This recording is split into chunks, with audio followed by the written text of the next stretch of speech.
자, 수많은 댓글을 올려주시는 시청자 여러분들의 마음은 뭐 제가 좀 추려서 말씀드리면 이렇습니다.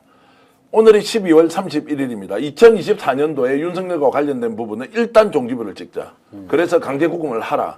이것이 국민에 대한 최소한의 예의가 아니냐. 사법기관이라면, 수사기관이라면 이거 지켜야 한다. 그리고 2025년을 탄핵 이후 새로운 대한민국 만드는데 국민들이 나서겠다라는 의견이 압도적으로 많다. 다만 박관전 행정관 말씀처럼 법집행기관이 그렇게 이제 국민들의 민심대로 다 움직일 수는 없다는 것을 이해하지만 그럼에도 불구하고 지금 윤석열에 대한 체포영장 발부라는 것이 야, 이제 대한민국 국민들이 좀 불안하면 좀 덜 수 있겠구나. 헌법재판소에서 재판관 임명하라고 하죠. 대법원에서도 권한대행이 임명권 행사하더라도 문제없다고 하죠. 자, 여러 지금 사법기관에서 하나같이 법과 원칙에 따라 집행하면 된다고 하고 있습니다. 그런 부분 여러분들도 명심해 주시고요. 지금 4만 분 정도가 지금 들어와서 방송을 보고 계신데 진심으로 감사의 말씀드리고 구독, 좋아요 눌러주시면서 저희들 방송 전 세계에 있는 우리 동포들이 함께 볼 수 있도록 여러분 구독, 좋아요 계속 좀 눌러주시길 바라겠습니다. 자, 최상목의 선택이 어떻게 될 것인지로 주제를 좀 바꿔보겠습니다. 자, 체포영장 발부됐습니다. 네네. 조금 전에 언급하셨지만 오늘 국무회의에서 김건희 특검 그리고 내란 특검, 상설 특검 문제에 대해서 결정하겠다고 했는데 네네. 하루 미뤄버렸습니다. 네네. 자, 이것은 어떤 의미냐? 여전히 최상목은 고민을 깊이 하고 있다, 네네. 아니다 어떻게 보십니까? 뭐 고민은 깊이 하겠죠. 당연히 고민은 깊이 하는데 저는 제 사견부터 말씀드리면 쌍특검에 대해서는 하지 않을 겁니다. 네. 이건 제 사견입니다만 이분이 여러 가지 이제 고민 깊게 한다고 하면서 계속해서 반복적으로 했던 말이 있습니다. 기존에도 이제 한덕수 총리 때부터도 나온 말이지만 쌍특검에 위헌적 요소가 있다. 그 위헌적 요소에 대해서 조목조목 얘기하고 해보라 그러면 또 하질 않아요. 근데 위헌적 요소가 있다고 하면서 마치 그 대목에 관한 한 국민의힘과 똑같은 얘기를 합니다. 어쨌든 기한이 정해져 있는 쌍특검에 대해서는 내일 고민하면서 하지 못할 거라고 봅니다. 다만 이제 헌법재판관 임명은 체포영장이 청구됐기 때문에 상대적으로 그 부분에 대해서는 좀 더 나은 측면이 있게 상황이 변했다. 제가 이제 대통령실 소속 청년위원장을 할 때 이분이 경제금융 비서관을 했어요. 같은 회의 자리에서는 수도 없이 많이 봤고 이분의 스타일이 제가 보기에는 억지로 푸시를 하면 정말 최악의 경우 사표 내고 나 몰라라 땡 하면 그만일 수 있을 거라고 생각을 합니다. 잘 이 상황적인 부분하고 맞물려서 국가 애도기간이 끝나고 체포영장 집행 이렇게 맞물려서 보면 할 수 있는 사람이라고 생각을 합니다. 그 선례로 이제 K미르재단 안종범 수석 경제금융비서관 할 때 조사 받았죠.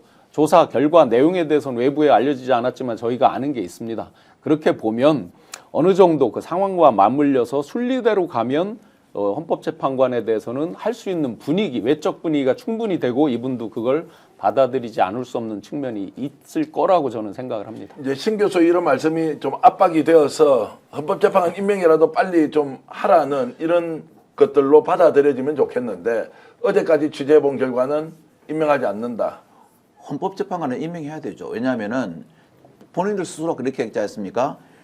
이번에 권성동 대표가 그 무한 참사 일어난 다음에 뭐라고 그랬습니까? 장관들 자리가 많이 비어 있어가지고 참 안타깝다라고 얘기했죠. 우리나라 헌법을 수호하는 헌법재판소의 재판관 자리가 비어 있으면 되겠습니까? 아니 야당 야당 대표의 말에 의해도 헌법재판관에 임명해야 됩니다. 그래서 제가 보기로도 최상목 권한대 같은 경우는 헌법재판관 임명 문제에 대해서는 상당히 긍정적으로 이제 생각하고 특히 쌍특검 문제인데 아마 이게 조금 하루 연기된 거는요.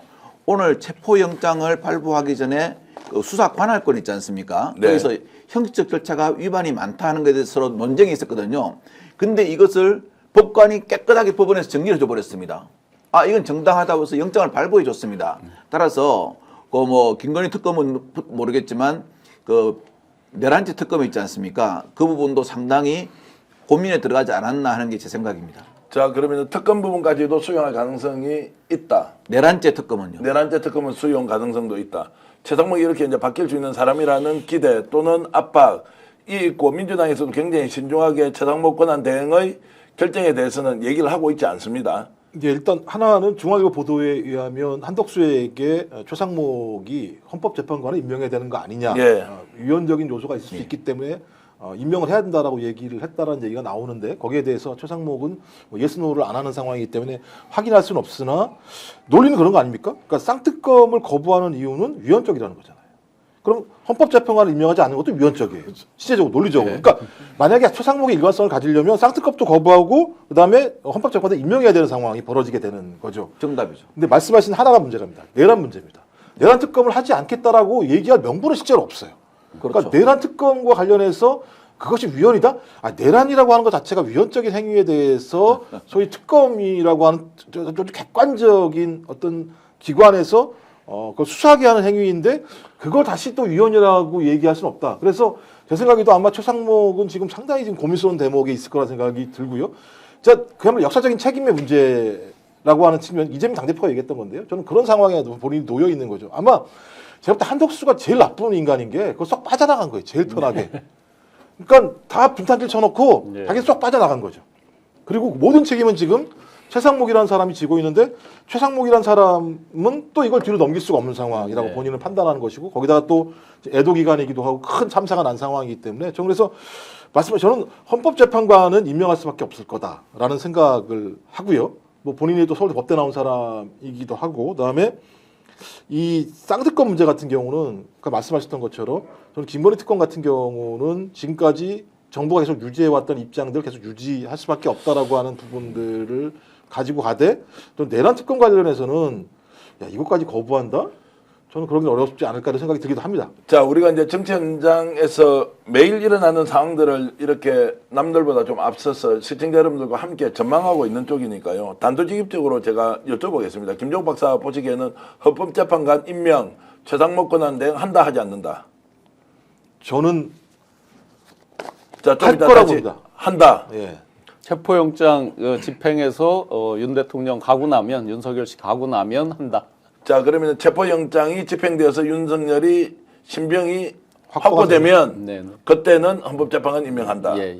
어떻게 보십니까? 저는 헌법재판관 임명한다고 봅니다. 임명한다고 본다. 네. 그러면 저희들이 어저께 단독으로 보도했던 내용은 임명하지 않겠다고 하는 것을 정부 그리고 국민의힘에 있는 지도부의 최상단에 있는 분과 얘기를 해봤을 때는 최상목은 그런 선택을 하지 않는다라고 해서 우리가 일종의 압박수단으로 그런 내용을 얘기를 하기도 했는데 세 분은 공이 특정한 시점에 헌법재판관 임명을 한다라고 보십니다. 제가 이제 총리실과 그 언저리에 저랑 같이 일했던 사람들이 상당히 많잖아요. 네. 그래서 알아본 걸로 그 당시 벌써 이제 열흘 넘게 됐죠. 그래서 많은 분들하고 공유를 했는데 그 당시 분위기가 이런 거였습니다. 2판 4판이라는 분위기였어요. 뭐냐면 소위 말해서 이들은 이 헌법재판관 임명을 민주당을 도와준다는 개념으로 생각하는 거예요. 국민적 열망이나 공분을 생각하는 게 아니고. 그래서 지금 잠시 민주당을 도와주는 척을 하고 쓴다 한들 자기들의 형사법적인 이 내란죄에 대한 처벌을 면하기가 어렵다라는 부분을 생각해서 2판 4판의 그 심리가 굉장히 강했는데 그러면 2판 4판의 그 범주에 누구까지 들어갈 거냐 해서 맨 처음엔 우리가 한덕수 총리 정도 들어갈까 말까 이렇게 생각했는데 점점 나온 거 보면 김용현 씨가 미리 보고를 했다 뭐 어쨌다 막 하면서 범주에 자기들이 다 포함되고 지금 최상목 부총리도 쪽지를 받았는데 나는 안 보고 차관한테 줬다. 사실 그 말은 믿을 수가 없죠. 대통령이 쪽지를 줬는데 아무리 경황이 없다 그러다가 펼쳐보지 않았겠어요 당연히. 등등 하니까 점점점 이 범위가 넓어져서 2판 4판에 들어가는 사람들이 넓어진 측면이 있는 거죠.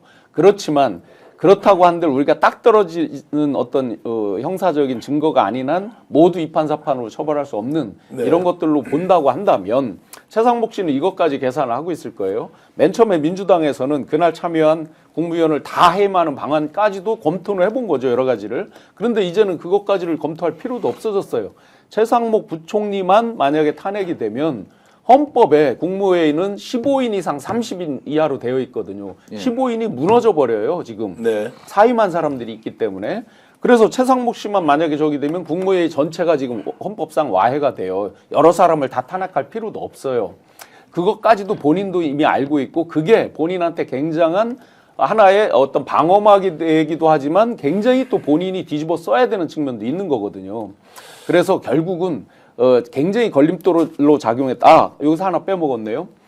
이분들이 상의를 어디랑 했느냐가 중요한데 총리실 분들도 다 그간에 용산하고 상의를 해왔던 거죠. 네. 전체적으로. 그러면 최상목 지금 부총리를 보필하는 게 누굽니까? 어느 팀입니까? 총리실이잖아요.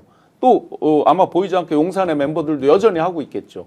그런 연속선상에서 그동안 좀 판단이 흐렸던 면이 있는데 대통령이 이제 붙잡혀 가면 그 뒤에는 그 부담이 상당히 덜어지겠죠. 자, 성희님께서는 최상목 내란 특검 안 하면 탄핵해야 한다. 그리고 김호호님께서는 너무 나이브하다. 최상목 그렇게 하지 않는다. 의견 주셨고요.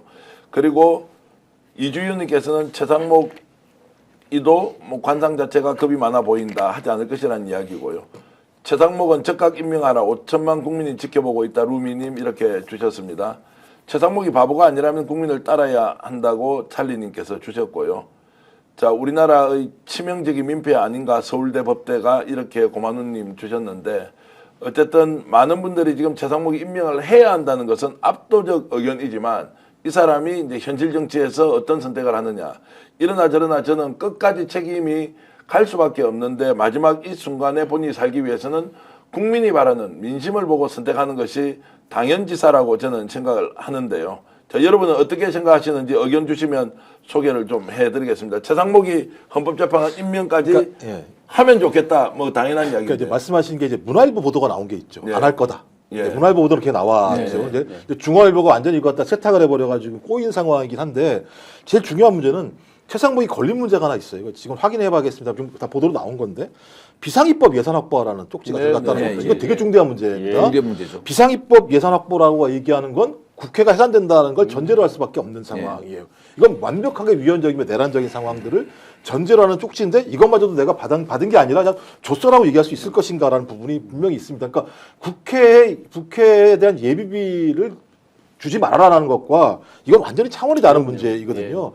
저는 이것이 사실로 등장한다면 최상목에게는 매우 중대한 문제일 수밖에 없다. 이 부분과 관련해서. 좀 그렇다면 본인이 이제는 어떤 집단으로서의 최상목의 판단도 중요하겠습니다만 개인으로서의 최상목의 판단도 매우 중요할 수밖에 없는 상황이다. 그랬을 때 이 내란의 진행 과정에서 소위 권한대행인 최상목이 취한 행태와 행위는 매우 중대할 수밖에 없다는 생각이 들어요. 전 그런 의미에서 본인이 권한대행을 하면서 아주 위헌적인 헌법재판관 임명을 하지 않는다? 이거 위헌사항이지 않겠습니까? 또 하나는 위헌을 전제로 내란 특검을 인정하지 않겠다? 제가 볼 때 이것도 되게 위헌적인 행위란 말이에요. 뭐 김건희 특검은 모르겠습니다. 저는 뭐 김건희 특검은 뭐 말하고 싶지도 않은데 당연히 해야 되는 거 생각합니다만 좀 그런 상황이라면 좀 이전과는 다른 분위기가 형성되고 있는 것이 아닌가라는 생각이 들어서 뭐 그렇다고 하더라도 저 악랄한 인간들이 지금까지 보유한 행태를 보면 저희들이 상상한 이상의 어떤 결정과 행동을 하는 건 사실입니다. 하지만 저는 이제는 지금 내란이 진압돼가고 있는 과정이 아닌가라는 생각이 들어서 진짜 어쩌면 이제 저희 바람도 결합돼 있는 겁니다만 조금은 상황은 변한 것 같다. 이런 좀 생각이 전에 듭니다. 말씀드린 대로 이제 박사님이 말씀하신 그 쪽지가 이판사판을 더 강화해주는 한 측면이 있고요. 그렇죠, 네. 이판사판이니까 어차피 내가 해봤자 용서 못 받는다 이게 있지만 뒤집어서 지금이라도 내가 그것 때문에 굉장히 어떤 원죄를 졌다라는 마음이 있고 그런데 뭐 어쨌든 본인 주장은 본인은 열어보지도 않고 차관한테 졌다고 했습니다. 그렇다고 본다고 한다면 본인이 역사 앞에 지금이라도 그 말이 사실이라 그러면 본인은 국민 앞에 떳떳하게 헌재 재판관 임명하고 조금이라도 죄를 씻는 마음을 가져라라고 권고하겠습니다. 2024년 12월 31일 한 해를 마무리하는 이날 윤석열은 드디어 국민의 이름으로 체포영장이 발부되었습니다. 공수처가 어떻게 이 문제를 해결할지 지켜볼 일입니다. 그리고 경호처는 집단적으로 반발해서 어떤 경우에도 인신이 구금되는 상황을 막겠다고 얘기합니다.